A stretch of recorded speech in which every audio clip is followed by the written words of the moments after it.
Good morning. This is GAC014, Assessment Event 1, and Listening and Group Discussion. Today is March 15, 2023, and we are students from UVM Campus Cumbres. My name is Leonardo Hernandez Flores, and my UVM ID number is UVM 55021. My name is Margain Gonzalez, and my UVM ID is 55020, and my assigned speaker is teacher. My name is Sanchez, and my ID number is UVM 55049, and my assigned speaker is psychologist. And I forgot to mention, but my assigned speaker is lawyer. So now let's start this discussion.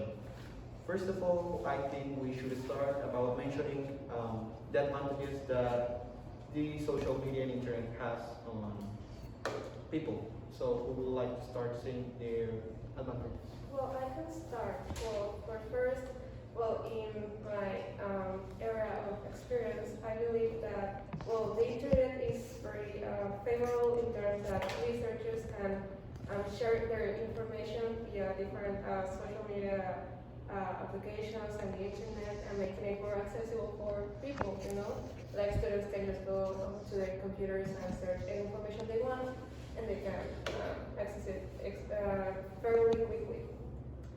And another benefit will be that social media sites can also help teachers collaborate with other teachers, and as well they can communicate with their students outside of their classroom, and thus making the exchange of information. And I don't know if their students have any doubts, then they can answer them without having to wait until next class. Like you said, the exchange of information, also social and political exchange, like new information about the government, it could be shared through social media, maybe for every generations, like younger and more advanced generations. It also promotes more interactions, like you said, between family and friends, also between teachers and students, because they have more accessibility to reach out if they have any doubts of problems, and be it like, I crashed in the street, or I'm going to help you, you call me and I go, or the teacher through school applications such as Teams. They can leave homeworks, projects, and even more information regarding certain topics that they saw in class. Yes, I think you're right that the main principal advantages of social media are communication and information. And I think information is very important because a lot of people not only search for information in the internet, but they also publish information. Maybe in social media they can publish a lot about their lifestyle, or what they are doing. And in case of the law, this helps a lot to catch some criminals, because in some cases these criminals post about the crimes they have done, they brag about it, and this helps the officers, the authorities, to search for these crimes and find out who did a certain crime. Actually, there is a Twitter tracking unit that searches for people's tweets in order to know which ones have committed crimes. That is really useful. It's a bit funny, but yeah, it helps a lot in the aspect of law and help to catch criminals. Now, I think we should also mention the disadvantages of social media in the three aspects. So I don't know if you would like to start. Yeah, speaking of crimes in social media, I feel like cyberbullying is a very important subject to talk about when talking about social networks and social media, because it is a very serious issue. Like a lot of teens, both even adults, children, are victims of cyberbullying, and the cyberbullying will also lead to other issues that are a lot more serious. And actually, there was a survey made by a cyberbullying research center, where they discovered that 34% of students in a school have experienced cyberbullying at least once in their lives, and in the course of 1 month, 70% have been cyberbullied. So that's a really high number. If you think about in 1 month, 70% of all students have been cyberbullied. related to the cyberbullying. Not only children experience cyberbullying, but also adults. There was a study made that 5% of adults, adult users, mainly Facebook, had experience that resulted in the end of a friendship, be it an argument or a fight. And these surveyed people, 12% had an argument or something else that ended up being verbal, like face to face. It trespassed social media, and 3% had physical fight with their friends, well, supposed friends at the moment, that because of social media, because they had an altercation between them that social media provoked. So it also affects not only children but adults. And like you said, cyberbullying children in schools, the 34% that you said is almost 50% people were bullied, and 1/3 were bullies. They confess to be bullies because it is so easy to hide behind the screen that they don't experience the effects on the person in real life. Like for example, I bully you through a screen, and I don't know you. I don't know what you've been through, so I don't really know if I'm affecting you. I'm really affecting you, or just like, oh, it's a joke. You don't know that. So it's really important to also set that tone between these conversations that can be hard on these children.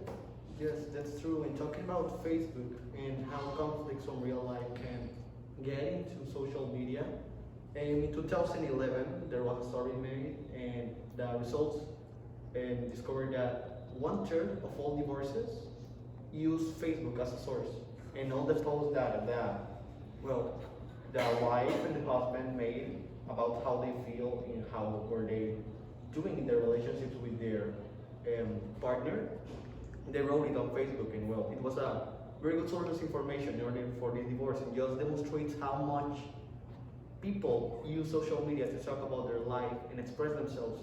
And although this can be sometimes useful in order for one to vent or to talk about how they feel, it can also really affect them in the aspect of privacy, because not only other people can use this to enter the account and profiles of people and know more about them, but also companies can notice and know better how to promote the products. Well, you said something about like how we put a lot of our lives on social media. Well, I think that's also something that really affects children that are now on social media. Like children, usually now children use social media a lot more than they did like 10 years ago, 15 years ago.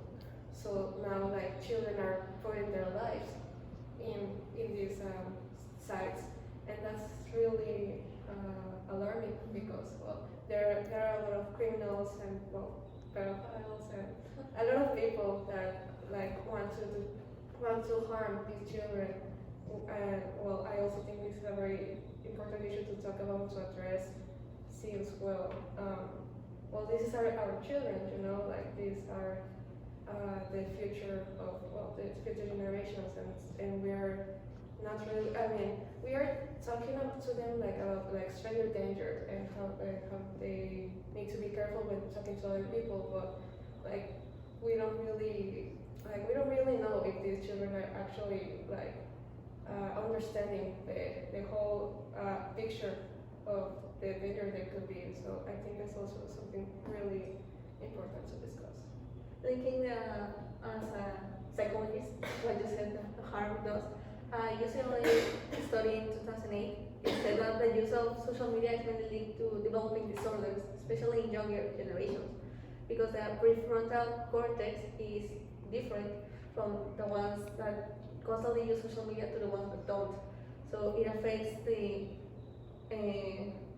this fast pace of social media rewires the brain, and it develops ADHD, OCD, depression, and high levels of stress because they feel that constant stress of not posting or not being in touch with your friends, and fear of missing out, which is FOMO.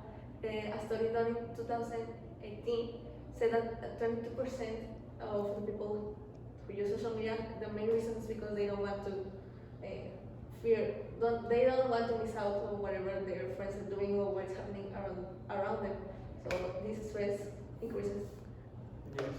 And also talking about the stranger danger and all those things that children are vulnerable to, they are actually not only children, but many people are vulnerable to attacks, to cyberbullying, to hacks, viruses, scams, and well, any kind of way that they can be harmed by other people and just by internet itself in social media.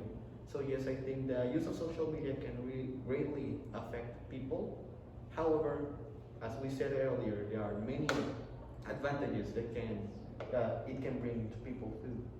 So I think what we can conclude is maybe that although there are many disadvantages or way that it can affect um, not only children but people in general, there are many advantages in it's more about the responsible use of social media and internet in order for be able to use it as a tool, as an advantage, and trying to not be Overuse it. yes. And yes, that's my conclusion. I don't know if you agree. Yes, Yes, totally. I completely agree. Okay. So I'm glad we all reach consensus. That will be it. Thank you.